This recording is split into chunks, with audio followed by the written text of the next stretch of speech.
Layla's plan to divorce her cheating husband came to a screeching halt the moment the husband of his mistress showed up at her door. He offered her $120 million with one bizarre condition: postpone the divorce for 3 months. What was the real plan behind this insane offer? Before the story satisfies that question, the audience needs to understand how a woman with everything found herself standing in the ruins of her own marriage, and why the stranger at her door might just be her only way out. But that's not where this story begins. Her name was Layla Smith. She was 32 years old, and on that rainy October evening in Boston, she'd been married to Derek Whitmore for exactly 5 years, 2 months, and 11 days. Not that she was counting anymore. The rain had been falling since morning, turning the streets of Back Bay into gray rivers that reflected the city's cold indifference. Layla stood motionless before the floor-to-ceiling windows of their penthouse on the 34th floor. Below her, Boylston Street crawled with traffic, brake lights smeared across wet asphalt like wounds that wouldn't close. Normally at this hour, she'd be in the kitchen, preparing dinner, making sure the apartment smelled like lavender and home, making sure Derek's favorite whiskey was poured and waiting. She'd spent 5 years perfecting the role of the devoted wife. Tonight, the kitchen was dark, the whiskey untouched. In her hand, Derek's phone felt like a grenade with the pin already pulled. He'd left it on the nightstand that morning, rushed out claiming an emergency board meeting. She shouldn't have looked. She should have trusted the excuses she'd been swallowing for months. The late nights, the business trips, the way he'd started sleeping with the back to her. But the notification that lit up the lock screen shattered everything she'd built her life around. Vanessa. Hey baby, thanks for the wire transfer. That Hermes bag is gorgeous. You still coming over tonight? Tell your boring little wife you're working late. She won't suspect a thing. She never does. Boring little wife. The words carved themselves into Layla's chest like a blade dragged slow across skin. So this was how they saw her. This was what 5 years of loyalty had earned her. Her hands trembled as she unlocked the screen. She knew the password, their anniversary date. The irony tasted like ash. Inside, she found a world Derek had hidden in plain sight. Photos of them in the Maldives, the same week Derek claimed to be closing a deal in Chicago. Texts so vulgar they made her stomach heave. And worst of all, bank transfers, dozens of them, tens of thousands flowing to this woman named Vanessa, while Derek had asked Layla just last month to cut back on household expenses because the company was going through a rough patch. Her knees wanted to buckle, her throat burned with screams she couldn't release. But Layla didn't collapse. She walked to the master bedroom, pulled a suitcase from the closet, began folding clothes with hands that shook but didn't stop. Tonight, when Derek walked through that door, she'd throw divorce papers in his face and walk out. She didn't care if she had to move back to her parents' crumbling brownstone in Beacon Hill. Anything was better than living inside a beautiful lie. But her parents' situation complicated everything. Her father's shipping business had collapsed 2 years ago. They were drowning in debt, $1.8 million that would come due next month. The bank had already sent final notices. The brownstone her grandfather built, the only home her mother had ever known, was weeks away from foreclosure. Layla had hoped Derek's success could help save them. Turns out, he'd rather spend that money on his mistress's handbags. The doorbell sliced through her thoughts. Her heart seized. Was Derek back already? Had he realized he'd forgotten his phone? Good. The sooner he arrived, the sooner she could end this nightmare. She marched to the door and yanked it open, words already forming on her lips. "You've got a lot of nerve showing your—" The sentence died in her throat. The man standing in her doorway wasn't Derek. He was tall, early 30s, wearing a suit that probably cost more than most people's cars, now soaked through from the rain. Water dripped from dark hair onto shoulders that filled the doorframe with an almost threatening presence. His face was handsome in the way old money always seemed to produce. Strong jaw, sharp cheekbones, eyes the color of winter storms. Those eyes were scanning her now, taking in the tear stains she hadn't bothered to hide, the trembling hands, the devastation written across her face. "Layla Smith," he said. It wasn't a question. His voice was deep, controlled, the kind of voice that gave orders and expected them followed. "Yes," she swallowed hard. Who are you? If you're looking for my husband, he's not here." The stranger's mouth curved into something that wasn't quite a smile. "I know he's not here," he said. "He's currently at the Cartier store on Newberry Street, buying a bracelet for my wife." The words landed like a punch to the sternum. Layla's mind scrambled to connect the pieces. "Your wife," she repeated slowly. "Vanessa," the man confirmed. "Vanessa Aldridge, though I suspect you know her by her maiden name in your husband's phone." The floor seemed to tilt beneath Layla's feet.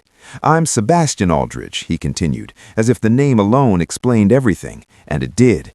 Everyone in Boston's financial circles knew Sebastian Aldridge, founder of Aldridge Capital Partners, a private equity titan whose face appeared on Forbes covers and whose handshake could make or break billion-dollar deals. He was old money married to new ambition, the kind of man who collected companies the way other people collected stamps, and apparently his wife was sleeping with Layla's husband. "May I come in?" Sebastian asked. His tone made clear it wasn't really a request. This isn't a conversation for hallways. Layla hesitated. Every instinct screamed that letting a strange man into her apartment while Derek was gone crossed lines she'd been raised never to cross. But those rules belonged to the woman she'd been this morning, the devoted wife, the trusting fool. That woman was dead now. "Please," Layla said, stepping aside. Sebastian entered without acknowledging the luxury around him. For a man of his wealth, this penthouse probably looked like a starter apartment. He stood in the center of the living room, declining when she gestured toward the sofa. His eyes found Derek's phone still lying on the coffee table where Layla had thrown it. "You know," he said, his voice carried no emotion, just a flat statement of fact. "I found out an hour ago. And your plan? Divorce him tonight, leave, never look back." Sebastian turned to face her fully. A flash of lightning outside threw half his face into sharp relief, making him look like something carved from marble and shadow. "Don't," he said. Layla blinked. "Excuse me?"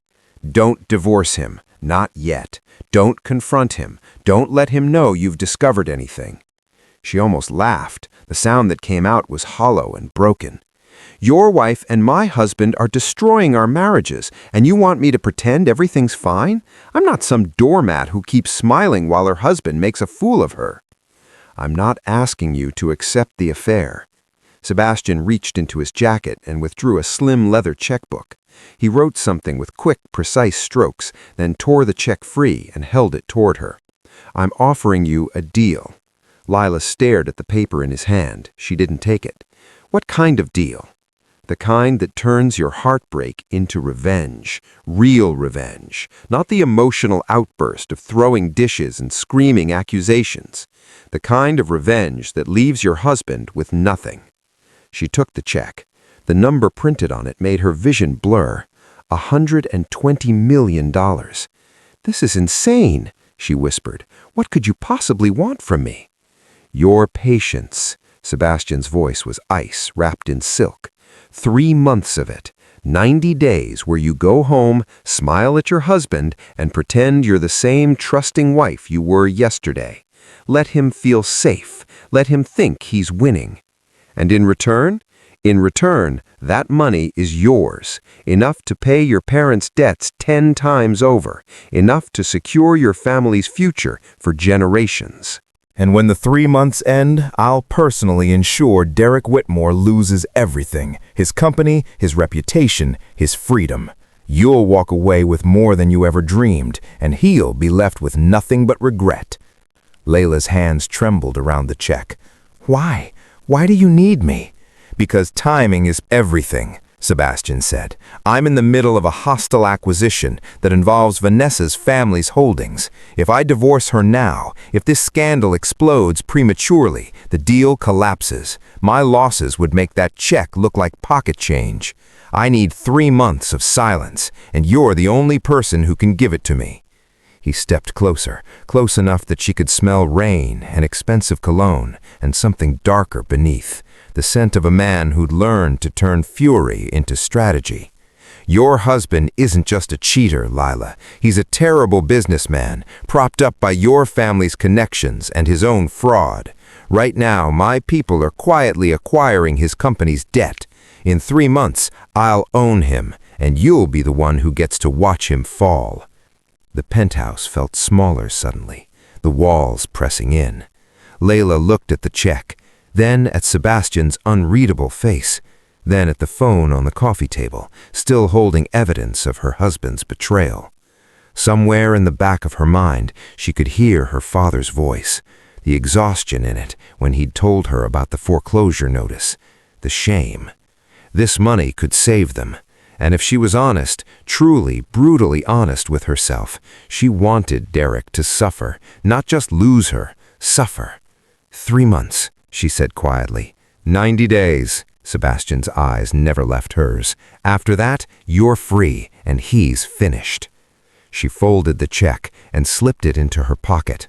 Fine, but remember this, Mr. Aldridge. I'm doing this for my family, not because I'm afraid of you or my husband, so don't ever think about betraying me either. Something flickered in Sebastian's expression. It might have been respect. I'm a man of my word, Layla. You're safe with me. He turned and walked toward the door, pausing with his hand on the frame. Welcome to the game, Mrs. Whitmore. Try not to enjoy it too much. And then he was gone, leaving Layla alone in her silent apartment, holding a check worth more than most people would earn in 10 lifetimes. Outside, thunder rolled across the Boston skyline like a warning. Or maybe a promise. Before we continue, tell us in the comments which city you're watching from. Make sure to subscribe to the channel and don't forget to rate this story from 0 to 10 at the end. Now, let's get back to Layla's story. The first morning was the hardest. Layla awoke to the sound of Derek's car pulling into the garage below. She'd been awake for hours, rehearsing her performance, but the reality of facing him still made her stomach clench. The bedroom door opened. Derek walked in wearing yesterday's shirt, smelling of perfume that wasn't hers. "Hey, babe," he said, already stripping off his clothes. "Sorry about last night. Board meeting ran crazy late, then the storm made it impossible to get home. Crashed at Mitchell's place."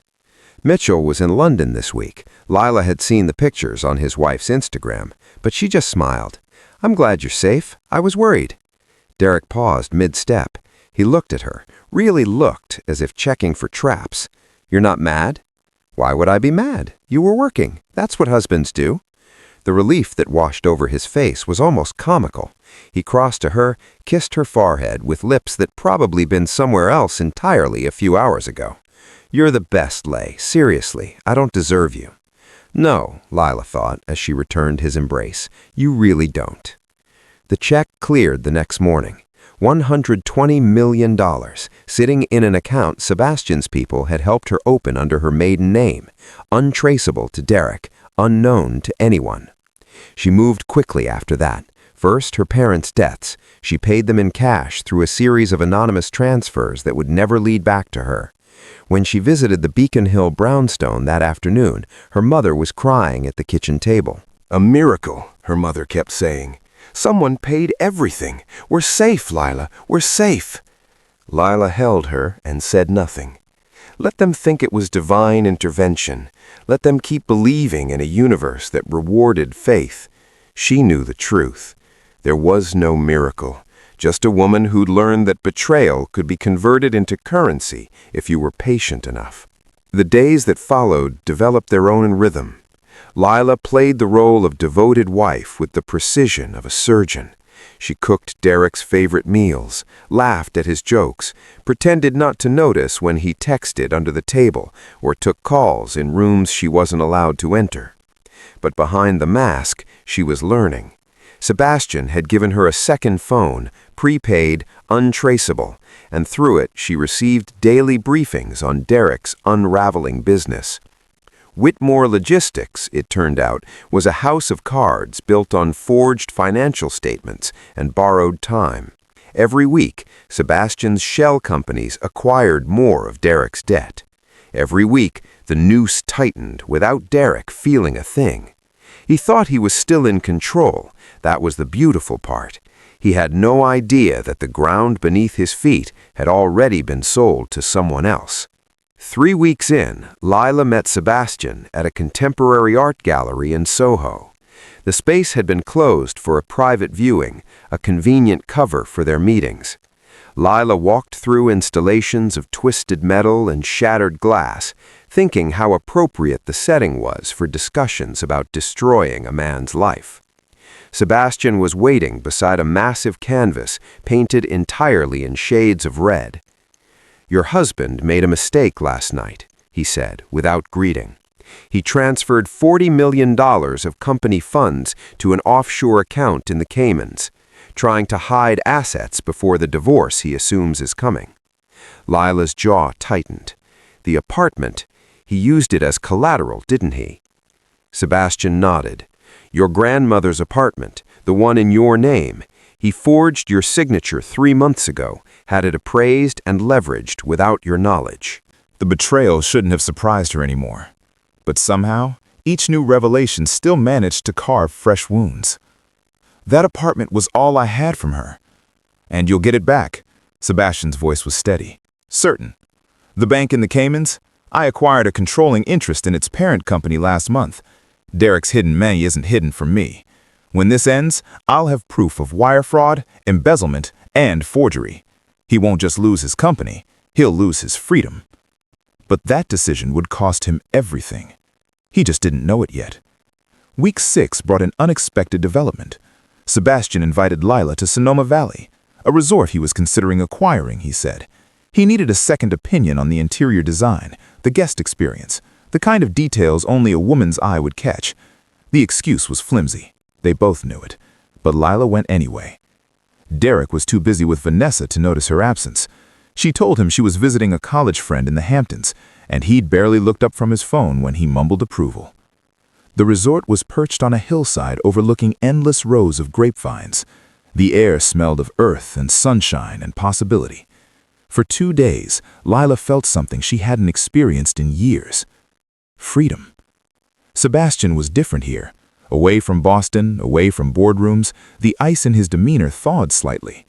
He taught her how to read property contracts, showed her how to identify undervalued assets, treated her not as a pawn in his revenge scheme, but as a partner. On the second evening, they sat on a terrace watching the sun melt into the hills. The sky burned orange and purple, painting the world in colors Layla had forgotten existed. "You're a quick study," Sebastian said, swirling wine in his glass. "Warden education finally being put to use." "I graduated summa cum laude," Layla replied quietly. "Top of my class. Then I spent 5 years planning dinner menus and pretending that was enough." His eyes found hers, held them. "It wasn't enough, and you knew it. That's why you said yes to my offer, not just for the money or the revenge, because somewhere inside you there's a woman who refuses to stay small." The words settled into her chest like embers catching fire. She opened her mouth to respond, but at that moment, a waiter carrying a tray of appetizers tripped on the terrace rug. The tray flew toward her, glasses and plates scattering through the air. In a heartbeat, Sebastian moved. He pulled her against him, shielding her body with his own. Ceramic shattered against the flagstones where she'd been sitting. Wine splashed across the cushions, but Layla barely noticed. She was aware only of the hard wall of his chest against her back, the strength of the arm wrapped around her shoulders, the warmth of his breath against her ear as he asked if she was all right. Her heart was hammering, not from fear, from something far more dangerous. "I'm fine," she managed, turning slightly. Their faces were inches apart, close enough that she could see the individual striations in his gray eyes, close enough to count the faint lines at their corners. For a moment, neither of them moved. Then Sebastian released her, stepping back, his expression settling into his usual mask of control. The waiter was apologizing profusely. Sebastian dealt with the situation efficiently, neither cruel nor overly kind. When the terrace was cleared and silence returned, they stood at the railing together, looking out at the darkening valley. Neither mentioned what had almost happened, but Layla knew something had shifted between them, and she wasn't sure if that made everything better or infinitely more complicated. What happened next would change everything. Back in Boston, Layla resumed her role with renewed determination. But the near miss in Sonoma had awakened something in her, a hunger for the life she'd sacrificed, a refusal to ever be small again. She started reading business journals, market analyses, acquisition strategies. Everything Sebastian sent her she devoured like a woman starving for intellectual stimulation. Derek noticed nothing. He was too busy juggling his crumbling empire and his demanding mistress to realize that his wife was no longer the decorative accessory she'd pretended to be. One evening, Layla overheard him on the phone with his CFO. "We need to push the quarterly report back," Derek was saying. "Restructure some numbers. The investors can't see the real figures yet." Fraud. He was committing fraud in plain sight, thinking no one was watching. Layla documented everything. Dates, times, overheard conversations. She built a case file that would make any prosecutor weep with joy. And every night, she smiled at her husband across the dinner table and asked him about his day. He thought he was playing her. He had no idea she was playing chess while he was still learning checkers. By month 2, Derek was unraveling. His business was hemorrhaging money. Investors were pulling out. The bank had started asking uncomfortable questions about discrepancies in his financial reports. And at home, Layla's calm was driving him insane. She'd stopped asking where he went at night, stopped checking his phone, stopped crying when he canceled their dinner plans for the 3rd time in a week. At first, he'd been relieved by her indifference. Now it terrified him. "What's going on with you?" he demanded one evening, cornering her in the kitchen. "You're like a different person. You don't yell at me anymore. You don't ask questions. Are you seeing someone?" The accusation was so absurd, Layla almost laughed. The cheater accusing her of cheating. "I'm giving you what you wanted, Derek. A wife who doesn't nag, a wife who gives you space. Why are you complaining?" He stared at her with something like fear in his eyes. "Because it's not normal," he spat. "Something's wrong. You're planning something." Layla smiled the sweetest smile she'd ever produced. "I'm just tired, honey. Work stuff at the charity board has been exhausting. You know how it is." She patted his cheek like he was a confused child and walked past him toward the bedroom. Behind her, she could feel his paranoia mounting. Good. Let him sweat. Let him lose sleep wondering what she knew. The worst part? This was only the beginning. The charity gala was the social event of Boston's fall season. Held in the grand ballroom of the Four Seasons, it drew every name that mattered. Old money dynasties, tech billionaires, politicians who smiled too much and meant too little. The air was thick with Chanel No. 5 and barely concealed competition. Layla arrived on Derek's arm wearing a midnight blue gown that clung to her like a second skin, diamonds at her throat, smile firmly in place. They were the golden couple. That's what the whispers called them as they glided through the crowd. Derek Whitmore, the charming CEO whose logistics empire was supposedly conquering the East Coast. Layla Smith Whitmore, the elegant wife from the respected Beacon Hill family. No one knew the empire was crumbling. No one knew the wife was counting down the days. Derek was in his element, working the room, shaking hands, making promises he couldn't keep. Layla played her part perfectly, laughing at the right moments, complimenting the right wives, pretending her marriage wasn't a crime scene she was documenting in secret. Then Vanessa walked in. She wore red, of course she did, a dress so tight and low-cut it bordered on obscene. On her arm was some aging film producer, a convenient cover for the real reason she was here. To see Derek, to remind him who really owned his attention. Layla watched her husband's face go pale, watched him grip his champagne glass so hard his knuckles whitened. "Who's that?" Layla asked, innocently, following his gaze. "Oh, isn't that Vanessa Aldrich, the influencer? She looks different in person." Derek choked on his drink. "You know her?" "Everyone knows who she is. She's always going viral for something." Layla sipped her champagne calmly. "Why, do you know her?" No, of course not. Just recognized her from magazines." His voice was too high. His eyes kept darting across the room where Vanessa was now openly staring at them, fury barely concealed behind her smile. The rest of the evening was a masterclass in slow torture. Vanessa found excuses to pass by their table, to brush against Derek in the crowd, to whisper something in his ear when Layla pretended to be distracted by conversation. And Derek, poor stupid Derek, was sweating through his designer suit, caught between two women and terrified of both. Near midnight, Layla excused herself to the restroom. She took her time, reapplying lipstick, checking her phone for any messages from Sebastian. When she emerged, she heard voices from a side corridor. Familiar voices. She pressed herself against a column and listened. "You promised me, Derek." Vanessa's voice was a venomous hiss. "You said you'd file for divorce last month. I'm tired of hiding. Sebastian is acting strange. He's canceled all my credit cards. He's having me followed. I need security. I need you to commit." "I'm trying, baby." Derek sounded desperate. "But Lila's been weird lately. Too calm. I think she's planning something. If I file now, she might demand half of everything, and the company can't survive that right now." "Excuses. That's all you ever give me." Vanessa's voice turned cold. "If you don't file by next week, I'm leaking everything. Our photos, our texts. Let the whole world see what kind of man you really are." Footsteps. The sharp crack of heels walking away. Then, silence. Layla smiled in the darkness. "Keep pushing, Vanessa. Keep making him panic." Cornered animals made mistakes, and Derek was about to make the biggest one of his life. The car ride home was suffocating. Derek drove too fast, taking corners like they'd personally offended him. His knuckles were white on the steering wheel, his jaw clenched so tight Layla could see the muscle twitching. She didn't ask what was wrong. She just stared out the window at the passing city lights, perfectly serene, and waited for him to brake. It didn't take long.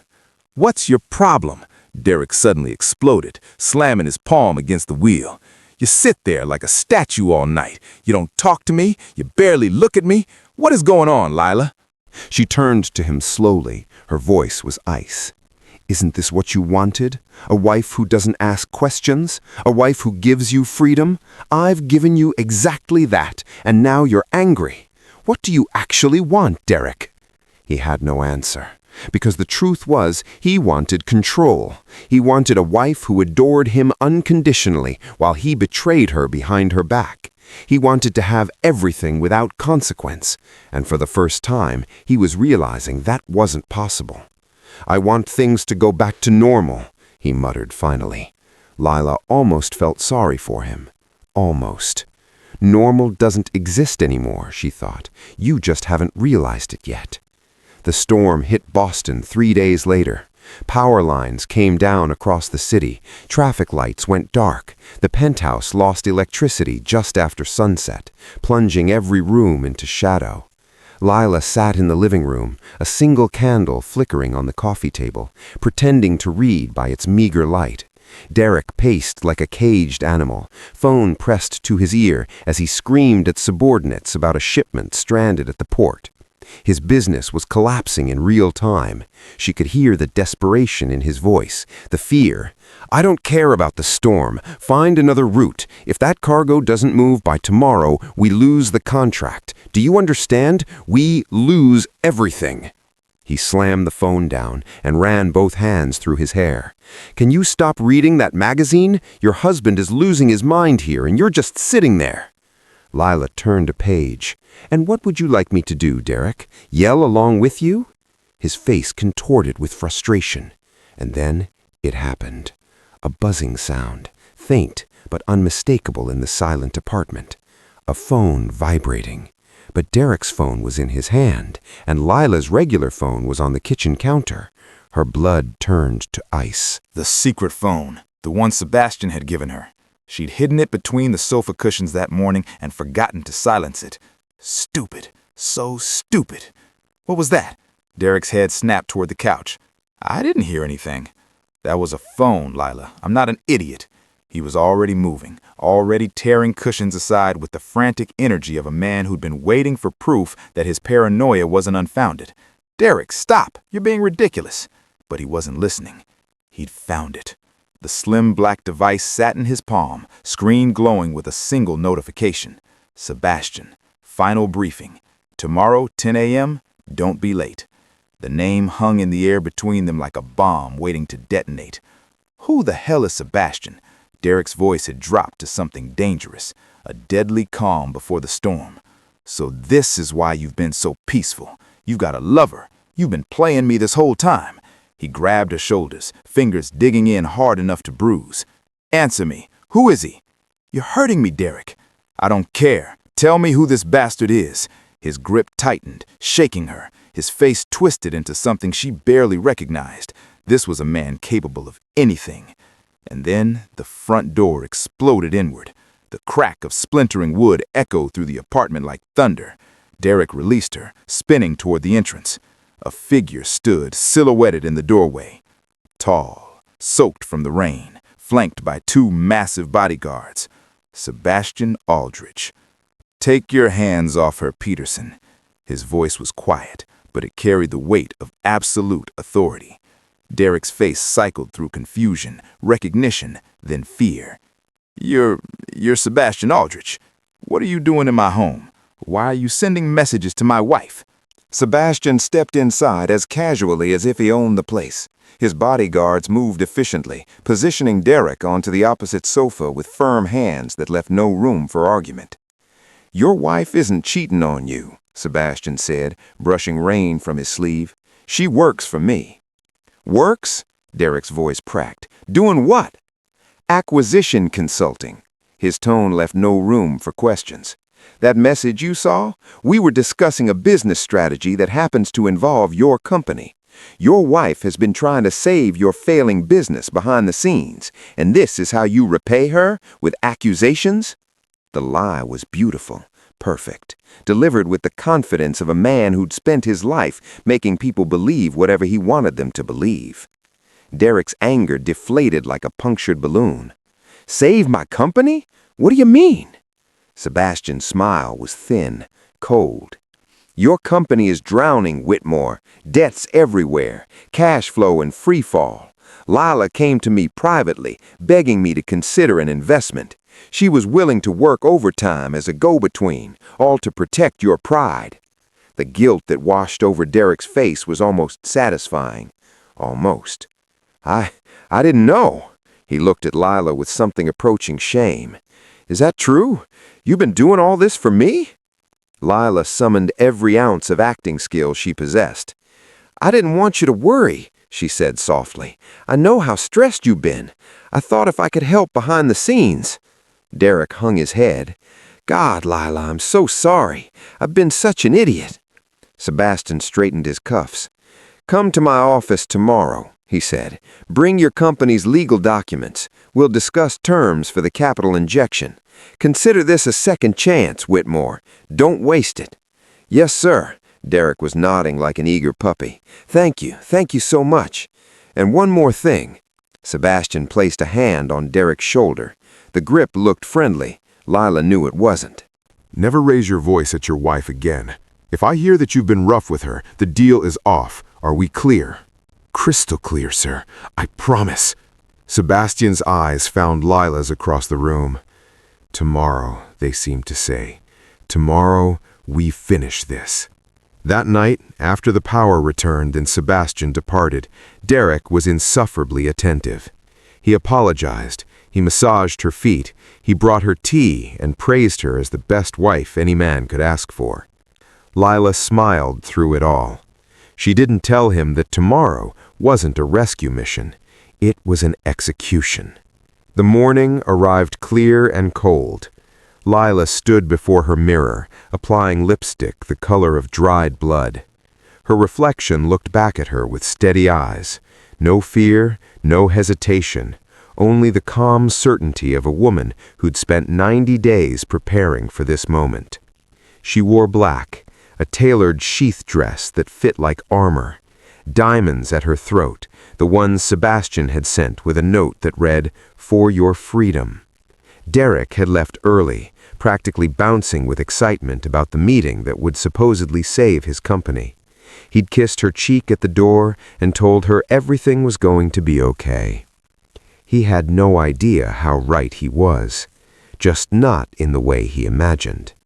The Whitmore Logistics shareholder meeting was held in a conference center overlooking Boston Harbor. The room was packed. Board members, investors, legal counsel, everyone who held a piece of Derek's crumbling empire had gathered to hear about the miraculous bailout. Layla slipped in through a side entrance and took a seat in the back row. She wanted to watch, to see every second of what was about to unfold. Derek stood at the podium, radiating false confidence. Ladies and gentlemen, thank you for your patience during these challenging months. I know there have been concerns about our financial position, but I'm thrilled to announce that we've secured a strategic partnership with one of the most respected investors in the country.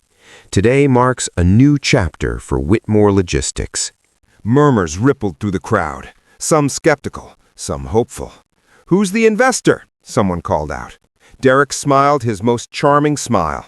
"He should be arriving any moment now, a man you all know and respect." The doors at the back of the room swung open. Sebastian Aldridge walked in. But he wasn't alone. Behind him came a team of lawyers, assistants carrying boxes of documents, 2 uniformed officers from the Financial Crimes Division. The temperature in the room dropped 10 degrees.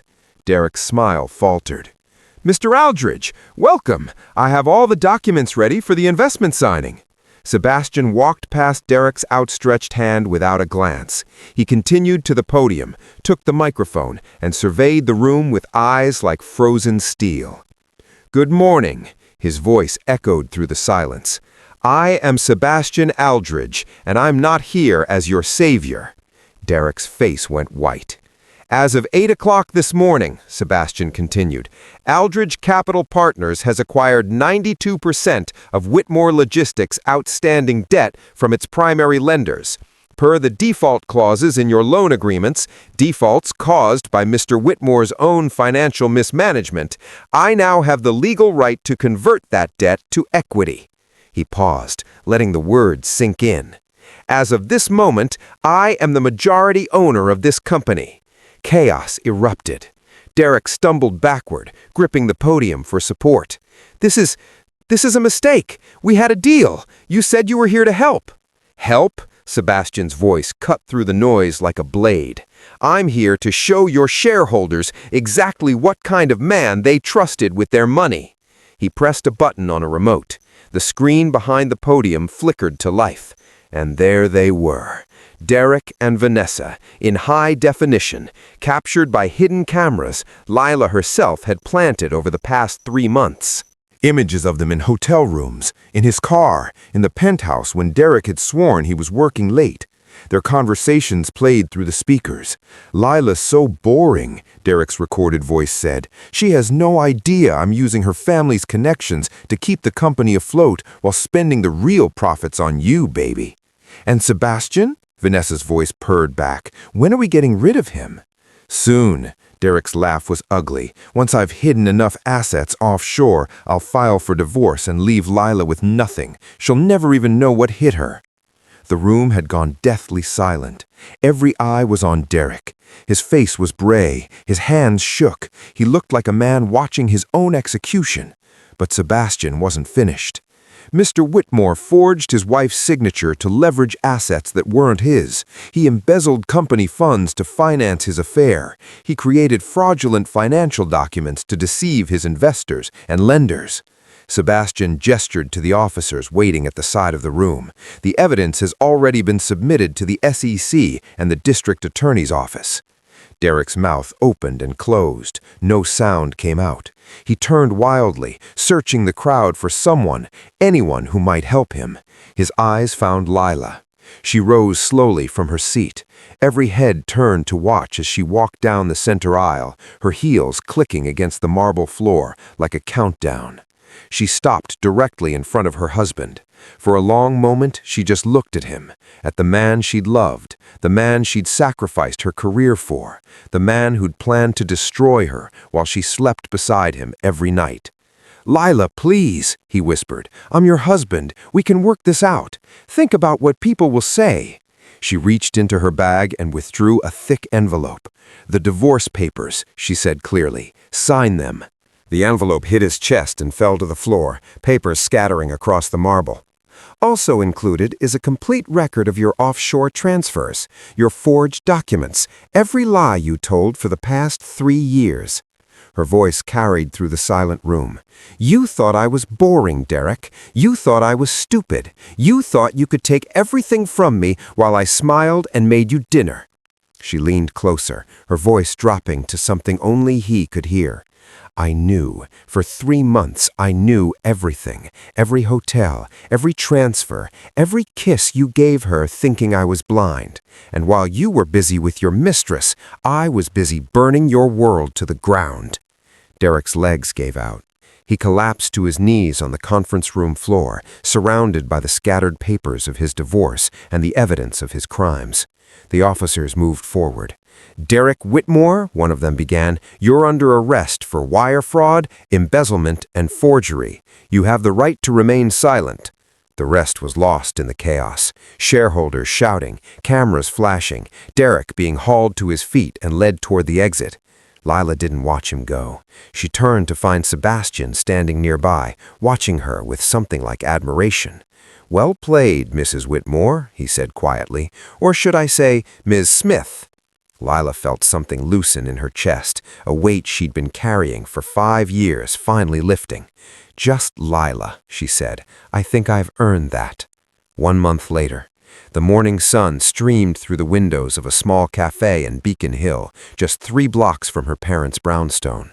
Layla sat at a corner table, a cup of coffee warming her hands. The newspaper in front of her carried Derek's mugshot on the business page. The trial was scheduled to begin next month. His lawyers were already negotiating a plea deal. Vanessa's fate had been equally satisfying. Sebastian's divorce had been swift and merciless. Without Derek's money or her husband's protection, she'd been left with nothing but debt collectors and internet infamy. The brownstone was safe. Her parents were healthy, and for the first time in years, Layla could breathe without feeling like she was drowning. "May I sit here?" She looked up. Sebastian stood beside her table, but he looked different today, softer somehow. He wore a simple sweater instead of his usual armor of designer suits. His hair wasn't perfectly styled. There were shadows under his eyes that suggested he hadn't been sleeping well either. "Mr. Aldridge?" She gestured to the empty chair. "I didn't expect to see you here." He sat down, ordering black coffee when the waitress appeared. "Our contract is finished," he said. "I'm not here as your business partner." "Then why are you here?" His gray eyes met hers, and for the first time since she'd known him, she saw something vulnerable in their depths. "Because I realized something over the past 3 months. I told myself this was about revenge, about protecting my business, about making Vanessa and your husband pay for embarrassing me." He paused. "But somewhere along the way, it stopped being about them. It became about you." Layla's heart stuttered. "I watched you survive something that would have broken most people," Sebastian continued quietly. "I watched you protect your family without asking for credit. I watched you outthink a man who underestimated you at every turn. And I realized that I didn't want our partnership to end." He reached across the table. His hand hovered over hers, waiting. "I'm not offering you a contract this time, Layla. I'm not offering you money or revenge or strategy. I'm offering you the chance to see where this goes. No scripts, no deadlines. Just us." Layla stared at his hand, at the man who'd pulled her from the wreckage of her marriage and shown her she was capable of so much more than she'd ever believed. She thought about trust, about risk, about the terrifying possibility of letting someone close again after everything she'd survived. "I have one condition," she said finally. "Name it. We take it slow. I need time to heal properly. No more games, no more masks." Sebastian's mouth curved into something that might have been a smile. "I waited 3 months to take down an enemy, Layla. I can wait much longer to earn the trust of someone who matters." She placed her hand in his. "Then I suppose we have a deal, Mr. Aldridge." His fingers closed around hers, warm, strong, steady. "Just Sebastian," he said. "I think we've earned that." Outside, Boston was waking up. Traffic hummed. Pedestrians hurried past with coffee cups and briefcases. The city moved on, indifferent to the small revolution happening in a corner cafe. But Layla didn't notice. She was too busy writing the first page of a chapter that belonged only to her. No more roles to play, no more masks to wear, just the quiet, hard-won freedom of a woman who'd learned that sometimes the best revenge wasn't destruction. It was becoming someone they never expected you to be. Don't forget to subscribe to the channel for more stories. See you next time.